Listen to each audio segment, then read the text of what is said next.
Welcome my YouTube channel. എല്ലാവരും ഞങ്ങളെ ഈ ചെറിയ വീഡിയോ ഒന്ന് കാണണം.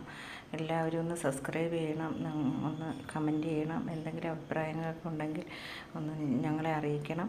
അപ്പം നമ്മളിന്ന് ഉണ്ടാക്കാൻ പോകുന്നത് മുട്ടക്കുളമ്പാണ്. എൻ്റെ മോൾക്ക് ഇഷ്ടമുള്ള മുട്ടക്കുളമ്പ്. അപ്പോൾ അതെങ്ങനെയാണ് ചെയ്യുന്നതെന്ന് നോക്കാം. ആദ്യം പാൻ അടുപ്പിൽ വെച്ച് കുറച്ച് എണ്ണ ഒഴിക്കുക.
തേങ്ങ ചെറുതായിട്ടൊന്ന് മൂത്താൽ മതി, നന്നായിട്ട് മൂക്കണ്ട.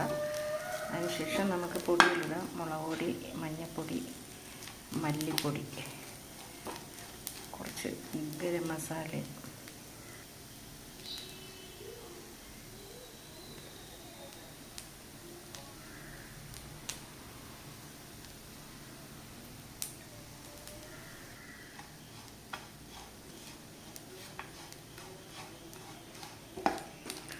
പൊടി, മല്ലിപ്പൊടി, മഞ്ഞൾപ്പൊടി, ഗരം മസാല പൊടി ഇട്ടിട്ട് നന്നായിട്ടൊന്ന് ഇളക്കി കൊടുക്കണം ചെറിയ തീയിൽ.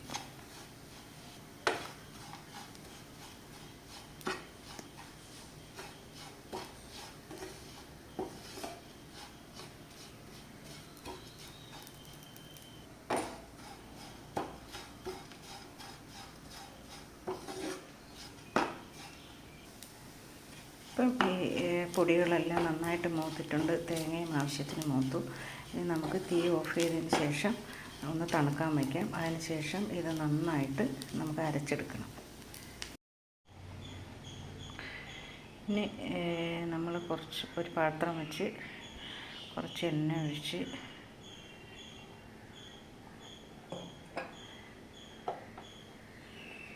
ചൂടാകുമ്പോൾ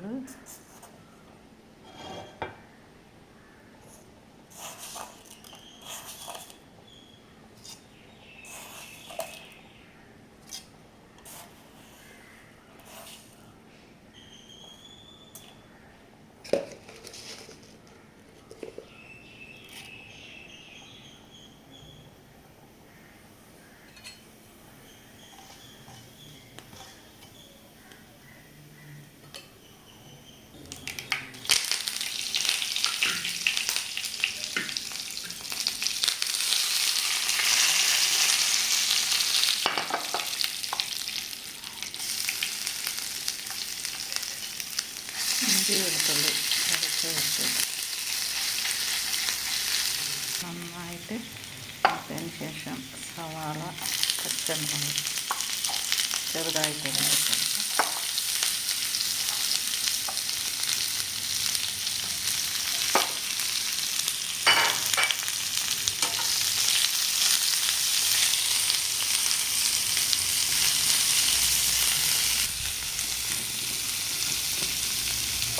കൂടിയിട്ട് വരട്ടാം.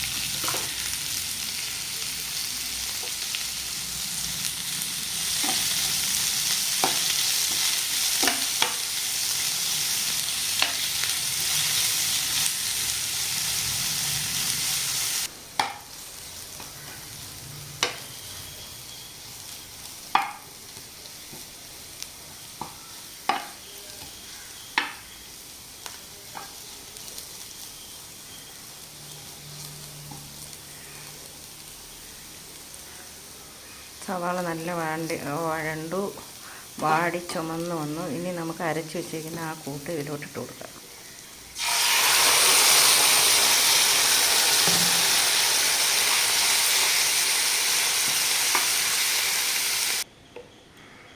അരപ്പൊക്കെ ഒഴിച്ച് ആവശ്യത്തിന് വെള്ളം ഒഴിച്ചു.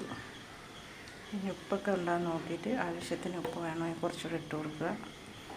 കുറച്ച് നേരം അടച്ച് വയ്ക്കുക, തിളയ്ക്കുക. തിളച്ചതിന് ശേഷം നമുക്ക് പുഴുങ്ങി വെച്ചിരിക്കുന്ന മുട്ട ഇതിലോട്ടിടാം.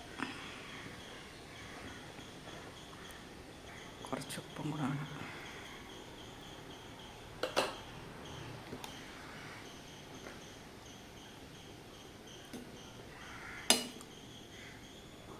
അടച്ച് വയ്ക്കുക, കുറച്ച് നേരം തിളക്കട്ടെ. അരപ്പ് നന്നായിട്ട് കുറുകി ആവശ്യത്തിന് കുറുകിയിട്ടുണ്ട്. ഇനി നമുക്ക് പുഴുങ്ങി വെച്ചിരിക്കുന്ന മുട്ട ഇട്ട് കൊടുക്കാം. ഞാനിവിടെ ഒരു 4 മുട്ട പുഴുങ്ങി വെച്ചിട്ടുണ്ട്. 4 മുട്ട ഇട്ട് കൊടുക്കുക. കുറച്ച് നേരം അടച്ച് വെച്ച് ചെറിയ തീയിൽ കുറച്ച് നേരം കൂടെ ഒന്ന് തിളച്ചതിന് ശേഷം നമുക്ക് അണയ്ക്കാം. മല്ലിയില ഉണ്ടെങ്കിൽ ഇട്ട് കൊടുക്കാം, മല്ലിയില ഇല്ല. ഇപ്പം നല്ല മുട്ടക്കുഴമ്പ്, ടേസ്റ്റി ആയിട്ടുള്ള മുട്ടക്കുഴമ്പ് റെഡിയായി. എല്ലാവരും ഒന്ന് ചെയ്ത് നോക്കണം. എന്നിട്ട് എൻ്റെ ചാനലൊന്ന് സബ്സ്ക്രൈബ് ചെയ്യണം. എന്നിട്ട് അഭിപ്രായങ്ങൾ ഒന്ന് പറയണം. Okay, thank you.